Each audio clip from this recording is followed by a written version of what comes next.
योगेश जी, सबसे पहले आपका रुख करना चाहेंगे। आपके साथ विधायक नजर आ रहे हैं, अभी फिलहाल क्या अपडेट है, कितने वोट अभी और बाकी है पड़ना?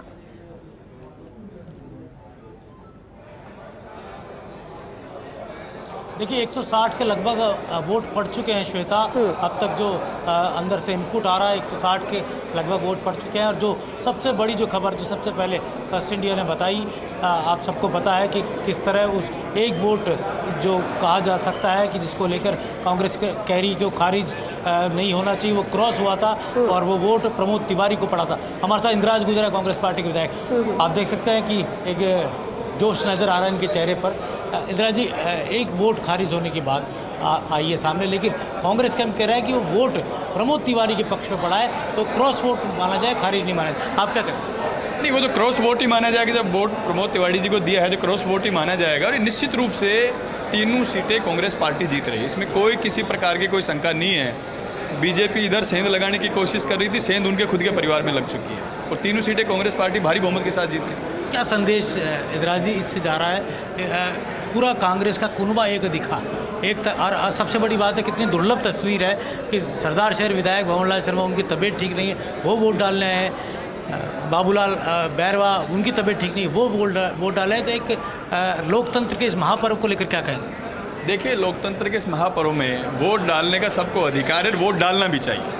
जनता ने हम लोगों को मत दिया है तो हमारा भी फर्ज बनता है कि हम लोग जनता के अधिकारों का प्रयोग करें और राज्यसभा चुनाव में अपना वोट डालें। सब कैंडिडेट ने अपना वोट दिया है और निश्चित रूप से बीजेपी के कुनबे में जिस प्रकार से फूट पड़ रही है वो आप सब लोगों को दिख भी रहा है कि आने वाला समय कांग्रेस का है, मोदी जी के राज का अंत होने वाला है और कांग्रेस पार्टी का राज आने वाला है। एक वोट और है जिसको लेकर अभी जाँच का विषय है कि वो कैलाश मीणा जो गढ़ी विधायक है, उनका वोट भी सस्पेक्ट है।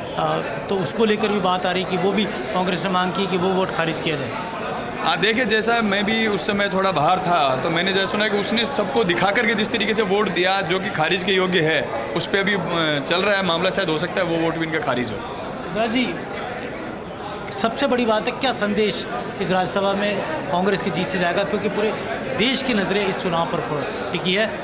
आप सचिन पायलट के समर्थक विधायक माने जाते हैं और समर्थक ही नहीं, हार्डकोर समर्थक माने जाते हैं। और लेकिन इस पूरे कांग्रेस ये उम्मीद थी, आपको ध्यान है निर्दलीय उम्मीदवार ने कहा भी कि सचिन पायलट इसी तरह अगर चलेंगे तो 2028 तक मुख्यमंत्री नहीं बन पाएंगे।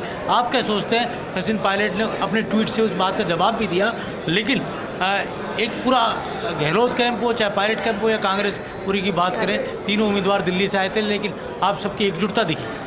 देखिए, कांग्रेस पार्टी एकजुट थी, एकजुट है, एकजुट रहेगी। और सचिन पायलट साहब के बारे में अगर मैं कहना चाहूँगा, सचिन पायलट साहब देश की कांग्रेस के बहुत बड़े नेता हैं और हमेशा कांग्रेस के हित में जहाँ भी उनकी आवश्यकता रही, हमेशा कांग्रेस पार्टी के साथ मजबूती के साथ खड़े हैं। चाहे पूरे देश में स्टार कैंपेनर की बात हो, चाहे कांग्रेस पार्टी को एकजुट रखने की बात हो, जहाँ भी आवश्यकता पड़ी पायलट साहब हमेशा कांग्रेस पार्टी के साथ मजबूती से खड़े हैं। और राजस्थान में कांग्रेस पार्टी एकजुट होकर के राज्यसभा चुनाव में चुनाव जीतने जा रही है। इस चुनावी जीत से आगे की विधानसभा का क्या संदेश होगा, वो चुनाव जो अगले साल होने वाले? देखिए, कांग्रेस पार्टी एकजुट है। बीजेपी का कुनबा जिस तरीके से बिखर रहा है, आपको लग रहा है कि कांग्रेस पार्टी मजबूत है, मजबूत रहेगी। कहा जा रहा है कि घनश्याम तिवारी के पक्ष में ज़्यादा वोट पड़ रहे हैं, मतलब वहाँ कुछ अंदर ही कुछ इनर जो रणनीति वो काफ़ी डगमगाई।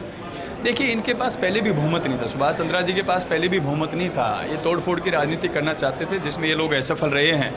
और इनके आपस में कुनबे में जिस तरीके की फूट आपको लग रही है कि जिस तरीके से ग्रुपिजिंग है, जिस तरीके से आपस की लड़ाई है, कोई किसी को वोट डाल के जा रहा है, कोई दिखा के डाल के जा रहा है, कोई जानबूझ के उसको रिजेक्ट करवाने की कोशिश कर रहा है, तो वो कहीं ना कहीं इनकी फूट उजागर हो रही है। इंदिरा जी, जिस तरह की बात उन्होंने की और कहा जा सकता है कि हौसले बुलंद नज़र आ रहे हैं कांग्रेस कैंप के विधायकों के, क्योंकि 3 सीट सीधी उम्मीद की जा रही है, जाती हुई नज़र आ रही है। भारतीय जनता पार्टी की 1 सीट सीधी घनश्याम तिवारी के पक्ष में जाती हुई नज़र आ रही है। हम ये कह सकते हैं कि जो स्कोर की बात पहले की जा रही थी, जो संभावनाएं व्यक्त पहले की जा रही थी, जो वही संभावनाएं अब कांग्रेस कैंप से आ रही है। और एक हौसले, आत्मविश्वास जो होता है वो जब दूसरे के घर में जब सेंध लगती है तो जो आत्मविश्वास बुलंद होता है, वो बुलंद आत्मविश्वास कांग्रेस के विधायकों के श्वेता नज़र आ रहा है। हम इसलिए हमने इनसे इसलिए ज़्यादा बात की क्योंकि सचिन पायलट के बहुत कट्टर समर्थक होते हैं, माने जाते हैं श्वेता। और जिस तरह कांग्रेस के अंदर एकता दिखी कैंप्स के अंदर, वो काबिल गौर रही पूरे इस बाड़ेबंदी के दौरान और इस पूरे चुनाव के दौरान। यही कारण है कि सेंध अभी तक नहीं लग पाई है, हालांकि अभी और मतदान होना है और उसके बाद ही पूरी तस्वीर सामने आ पाएगी।